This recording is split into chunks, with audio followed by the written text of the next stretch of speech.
ഉന്നത വിദ്യാഭ്യാസം നേടുന്നതിനായി വിദ്യാർത്ഥികൾ ഇപ്പോഴും തെരഞ്ഞെടുക്കുന്ന രാജ്യങ്ങളിലൊന്നാണ് കാനഡ. ഏകദേശം 4,27,000 ഇന്ത്യൻ വിദ്യാർത്ഥികൾ കാനഡയിൽ പഠിക്കുന്നുണ്ടെന്നാണ് കണക്കുകൾ വ്യക്തമാക്കുന്നത്. ഉയർന്ന ജീവിത നിലവാരം, മികച്ച വിദ്യാഭ്യാസം, PR-ലേക്ക് നയിക്കുന്ന ആകർഷകമായ പോസ്റ്റ് സ്റ്റഡി തൊഴിൽ അവകാശങ്ങൾ എന്നീ കാര്യങ്ങൾ കൊണ്ടാണ് ഇന്ത്യൻ വിദ്യാർത്ഥികൾ കാനഡ തിരഞ്ഞെടുക്കുന്നത്. STS വിസ പ്രോഗ്രാം നിർത്തലാക്കിയതിനു ശേഷവും ഇന്ത്യൻ വിദ്യാർത്ഥികൾ കാനഡയെ ഇപ്പോഴും ഉപരിപഠനത്തിനായി തിരഞ്ഞെടുക്കുന്നുവെന്നാണ് മാധ്യമങ്ങൾ റിപ്പോർട്ട് ചെയ്യുന്നത്.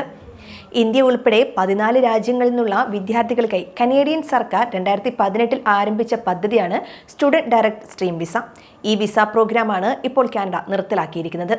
എല്ലാ വിദ്യാർത്ഥികൾക്കും തുല്യവും ന്യായവുമായ പ്രവേശനം നൽകുക എന്നത് മുൻനിർത്തിയാണ് STS നിർത്തലാക്കുന്നതെന്നാണ് കാനഡ സർക്കാർ അറിയിച്ചത്.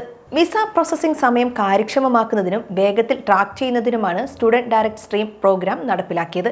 ഇതിനു പകരം കാനഡ കൊണ്ടുവന്നിരിക്കുന്നത് റെഗുലർ സ്റ്റഡി പെർമിറ്റ് ആണ്. റെഗുലർ സ്റ്റഡി പെർമിറ്റ് സ്ട്രീമിന്റെ പ്രയോജനങ്ങൾ എന്തൊക്കെയാണെന്ന് നോക്കാം. സാധാരണ സ്റ്റുഡന്റ് വിസയിൽ വിദ്യാർത്ഥികൾക്ക് ഡോക്യുമെന്റേഷൻ സൗകര്യമുണ്ടായിരിക്കും. റെഗുലർ സ്റ്റഡി പെർമിറ്റ് ലഭിച്ചവർക്ക് GIC ഓപ്ഷനിലൂടെ ഇപ്പോൾ ഫിനാൻഷ്യൽ ഡോക്യുമെന്റേഷന്റെ നടപടിക്രമങ്ങൾ എളുപ്പത്തിൽ നടത്താനാകും. ഇന്ത്യൻ വിദ്യാർത്ഥികൾക്ക് ട്യൂഷൻ ഫീ ഉൾപ്പെടെ അടയ്ക്കാൻ ഈ സംവിധാനം ഏറെ സഹായകരമാണ്. വിദ്യാർത്ഥികൾക്ക് 1 വർഷത്തെ മുഴുവൻ ട്യൂഷനും നൽകേണ്ടതില്ല. മുൻകൂർ ഫീസിന് പകരം വിദ്യാർത്ഥികൾ 6 മാസത്തെ ട്യൂഷനും ജീവിത ചെലവിനുള്ള ഫണ്ട് തങ്ങളുടെ കയ്യിലുണ്ടെന്ന് തെളിയിക്കുന്ന രേഖകൾ ഹാജരാക്കാൻ മതിയാകുമെന്നാണ് റിപ്പോർട്ടുകൾ. വലിയ തുക ഫീസായി നൽകേണ്ടി വരുമെന്ന് കരുതി കാനഡ എന്ന സ്വപ്നം മാറ്റിവെക്കുന്ന വിദ്യാർത്ഥികൾക്ക് റെഗുലർ സ്റ്റഡി പെർമിറ്റ് വളരെ സഹായകരമാണ്. കുടിയേറ്റം കുത്തനെ കുറയ്ക്കാനുള്ള ജസ്റ്റിൻ ട്രൂഡോ ഭരണകൂടത്തിന്റെ നടപടികളുടെ ഭാഗമായാണ് STS നിർത്തലാക്കാൻ തീരുമാനിച്ചത്. അടുത്ത വർഷം ഒക്ടോബറിനുള്ളിൽ നടക്കുന്ന തെരഞ്ഞെടുപ്പിൽ ഭരണം നിലനിർത്താനുള്ള ശ്രമങ്ങളുടെ ഭാഗമായാണ് കുടിയേറ്റം വെട്ടിക്കുറയ്ക്കാനുള്ള നടപടികൾ ട്രൂഡോ ഭരണകൂടം ആരംഭിച്ചത്. ട്രൂഡോ സർക്കാർ കുടിയേറ്റം വർദ്ധിപ്പിക്കുകയാണെന്ന വിമർശനങ്ങൾക്കിടയിലാണ് മുഖം രക്ഷിക്കാനുള്ള തിടുക്കത്തിലുള്ള നീക്കങ്ങളും.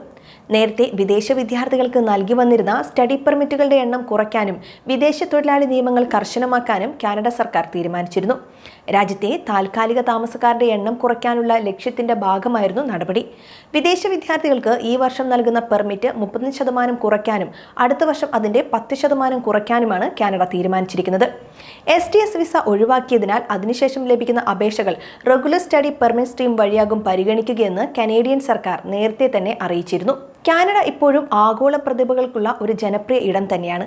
എന്നാൽ ഈ സമീപകാല മാറ്റങ്ങൾ അർത്ഥമാക്കുന്നത് രാജ്യാന്തര വിദ്യാർത്ഥികൾക്ക് കുടിയേറാനോ രാജ്യത്ത് തുടരാനോ ശ്രമിക്കുമ്പോൾ കൂടുതൽ സങ്കീർണമായ പ്രക്രിയകൾ നേരിടേണ്ടി വരുമെന്ന് തന്നെയാണ്. കാനഡ ഇപ്പോഴും അന്തർദേശീയ വിദ്യാർത്ഥികളെ സ്വാഗതം ചെയ്യുമെന്നാണ് മന്ത്രി മില്ലറുടെ അഭിപ്രായങ്ങൾ സൂചിപ്പിക്കുന്നത്.